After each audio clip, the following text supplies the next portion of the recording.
Amakuru mashasha muri P network. Amakuru mashasha muri P network.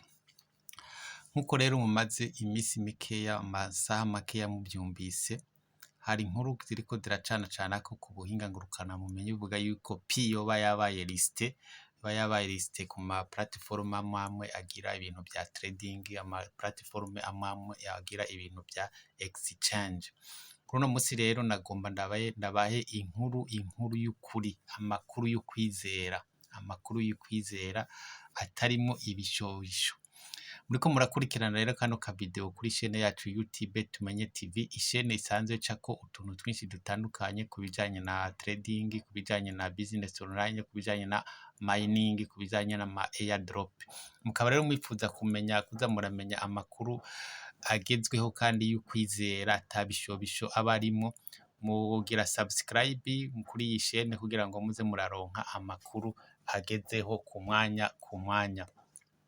Nkuko rero mubibona kuri ino foto nasize ngaha, murabona na makuru yaciye ku rubuga BSC News ni urubuga rucako amakuru kandi kenshi amakuru y'ukwizera ajanye n'ibintu bya crypto money. Nkuko rero mubibona ngaha, murabona yuko baranditse baravuga bati iyi ni titre mubona ngaha yanditse ati "Will be list Bitcoin open spot trading with USDT pair." Bisigura iki? Uti Huobi ni platform ya trading exchange nka kujya kwa Binance, nka kujya kwa xt.com. bavuga bati yoba yasize Bitcoin, bavuga ati Huobi yasize Bitcoin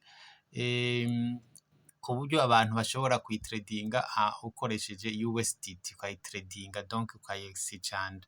Iyo ni titre yabo basizeko. Abantu rero benshi bace bafata iyo titre, nkuko umenga niko kuri, ntibasoma rero ibikurikira. Twe rero tugiye kuraba ibikurikira kuri urubuga nyene, izindi nkuru banditse ko zikurikira. Musi yaho bace bandika bati nkuko mubibona ngaha bace bavuga bati Huobi has listed P for trading but it is really P from P network. Bavuga ati Huobi yasize P ku rubuga rwabo kugira abantu bayitrading, ati mu byukuri yoba ari P network dusanzwe tuzi. Murabona ko baseko n'akamenyetso ko kubaza, nabo baribaza ati yoba ari P, none yoba ari P toba tuzi. Abantu rero mu bagiye baratanga izi nkuru rero aka kantu ntibagashikiriye, bo basomye irya titre ya mbere baca baraja ko baravuga bati yatanguye bariko barayitradinga. Mugabo rero yoba ari byo canke sibyo, nibyo rero tugira turabe rero intuze ikurikira baravuga bati ngaha Huobi confirmed. Murabona iyi akantu rero tugomba kuraba ni but that announcement that deposit and the withdrawal are currently unavailable. Ngira murayibona ngaha baravuga ati Huobi iramenyesha yuko kushirako amapi kuri iyo ntuze yabo canke kuyakurako ntibirakunda. Ngira murabona ngaha ntibirakunda, bisigura rero yuko kutradinga P kuri iyo site yabo ntibirakunda, kuko ntushobora kuyishirako canke ngo uyikureko, ntushobora kugira deposit canke ngo ugire withdraw, ntushobora kuyishirako canke ngo uyikureko. Abantu rero bagiye baratanga amakuru ku mbuga zitandukanye, ibi ntibabishikiriye, basumye gusa titre baca barajako ati karabaye noneho ubu turogoroye, ati birakunze noneho. Murumva rero yuko atari byo, ari naco gituma tugiye ku rubuga rero nyezina rwa P, kuko je ngiye kuri Twitter ya P nca muri application nkuko mubibona ngaha, nca muri application ya P hanyuma nkaca kuri iyi Twitter yabo, niho mba ndisire yuko ndi muri konte yabo ya Twitter atari ya fake.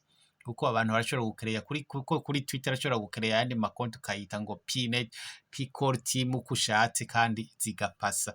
Kugira rero umenye yuko uri muri konte Twitter ya P network, uca ugurura muri P network ya application usanzwe ufise mu telefone yawe, hamukacuca kuri aka kamenyetso ko ngaha kugira ngo ushobore kuba uri sire yuko uri muri konte Twitter ya P network. Ico gituma rero mubona kuri iyi nkuru yabo baciye batanga babibeshuza iyi nkuru ndiko ndasoma heza amasaha 12 bayisizeko nkuko mubibona ngaha, ariko barabeshuza yuko pi yabo atahano na hamwe ata exchange nimwe iraja ko donc itaraba liste.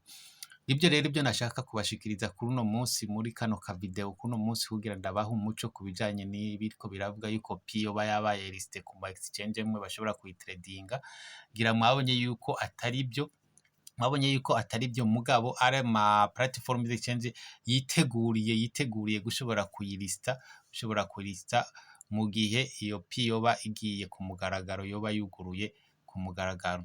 Hanyuma rero nkuko nabivuze, nimba mushaka kumenya utundi video, nimba mushaka gukurikirana utundi video ku makuru mashasha kandi yiziye watagira ibishobisho, bashobora kwiyandikisha kuri chaine yacu ya YouTube Tumenye TV. Hanyuma rero Imana ibahezagire, tuzosubira mu kandi ka video gakurikira. Murakoze.